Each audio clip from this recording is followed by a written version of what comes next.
Thanks.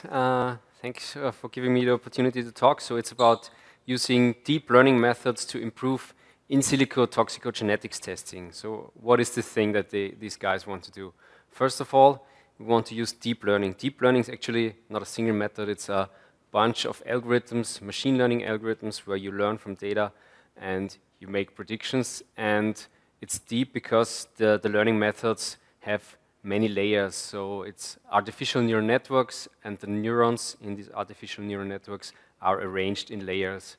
And this is basically also the technology most of the current AI, artificial intelligence, learning hype is built on. And this is also because these methods work really well, for example, for image recognition and related things, or speech recognition, natural language processing. And what these methods all have in common is that they learn multiple levels of increasingly abstract representations of the input data, where higher level neurons learn more abstract concepts. The first deep learning methods were actually already investigated in the early 90s. For example, this long short-term memory networks by Sepp Hochreiter and Jürgen Schmidhuber, who discovered this fundamental problem of deep learning, that it's actually the deeper the networks get, the harder it is to train those. Which this problem was called the so-called vanishing gradient problem. And here, for example, so a shallow network would have one layer and then a linear transformation for probably the next layer. And here you see a network where you have an input layer, multiple hidden layers, and then an output layer. So this would be an example of a deep neural network. And in-silico toxicology is concerned, so that's the other part of the project, is concerned with predicting whether a chemical compound is toxic, can be toxic, based only on molecular structure with a computer. So this is a compound. Typically we're talking about small molecules, such as they appear in as drugs or in food or in cosmetic products. And we plug it, in-silico toxicology wants to have a computer predict toxic effects. One of those toxic effects could be, for example, genotoxicity, meaning making a damage to the DNA. And if we could do that good in a very good way on the computer, if the predictions are very accurate before you actually have to expose the chemical compound to a rat, a mouse, or even a human, this could make our life safer. So, for example, for drugs, in the case of drug discovery, if the computer already says, okay, this will damage your DNA, you can remove it and you can make drug discovery safer. It will also, of course, reduce the costs, both financial costs and also time costs, because these lab tests or animal tests are very slow, and if the computer can improve this, then we can improve and we will have better drugs and a safer environment. So one thing is that we can flag during the development or when such a compound is considered, we could already flag problematic compounds with in-silico toxicology. And for a long time, people thought, yes, the computer is not very good at that, so machine learning was used for a long time for that purpose, and typically it was considered that it's not very accurate and not sufficient for any purpose. And in 2015, there was a large community effort, so Tox21 was a multi-million-dollar effort in the US, where they collected a lot of data about chemical compounds. So they had 12,000 typical chemical compounds that typically appear in our environment, and they had them tested for 12 typical toxic effects like androgen receptor activation or disrupting mitochondrial membrane potential, or again, genotoxicity, DNA damage.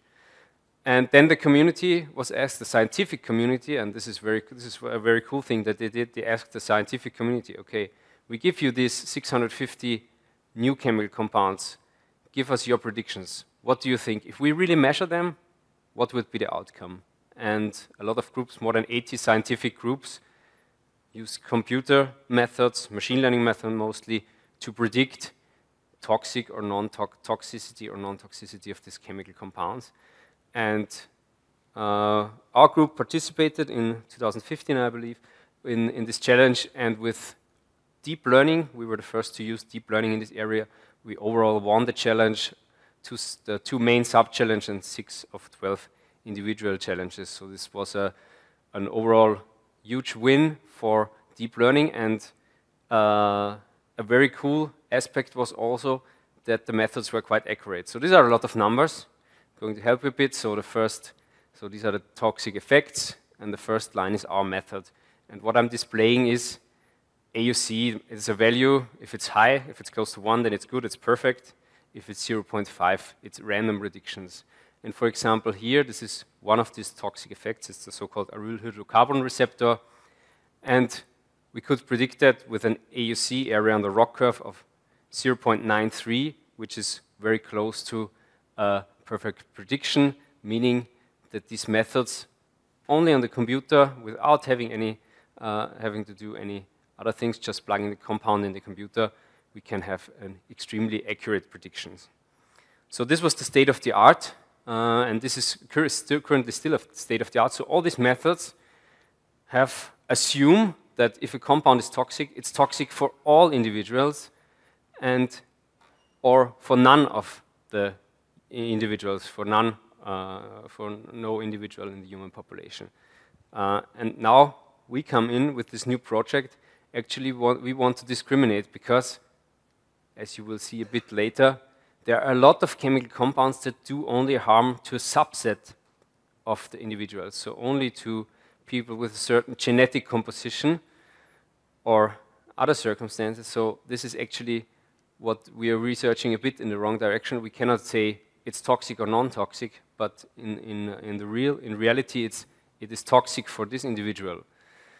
And there is a lot of data out that indicates that the variability across humans, across individuals, is huge. One of my favorite examples is a very strongly researched community. So in South America, there are people that live in areas where the concentration of arsenic in the drinking water is extremely high. So every one of us would die probably within days or weeks. And this population can live very well with extremely high arsenic doses because, and this is also the geneticists did a huge contribution. They found a gene that basically protects them. There's also a lot of other data. So what we see here on the other side is the variability of individuals for across chemical compounds. So what we see on the y-axis is a concentration, and here on the x-axis we have different chemical compounds. So let's take the first compound, whatever this is, and you see it's on the logarithmic scale. So some of the individuals, so actually these are cell lines derived from human individuals, they start dying at very low concentrations, and other can tolerate much more concentration. So the variability in concentrations where the cell starts to die is extremely high. It's even on the logarithmic scale, and this you can observe for many, many chemical compounds. The point is here, it's not the right way to say this is a chemical compound, this is a drug that is toxic or not, but there's a huge variability. So for some individuals it will be, for some not. We also have the indication that we're far away from predicting this perfectly. So there was another community effort, another scientific challenge where the scientists were asked to predict exactly that. So I give you an individual, I give you a chemical compound, tell me, will this compound be toxic to that individual?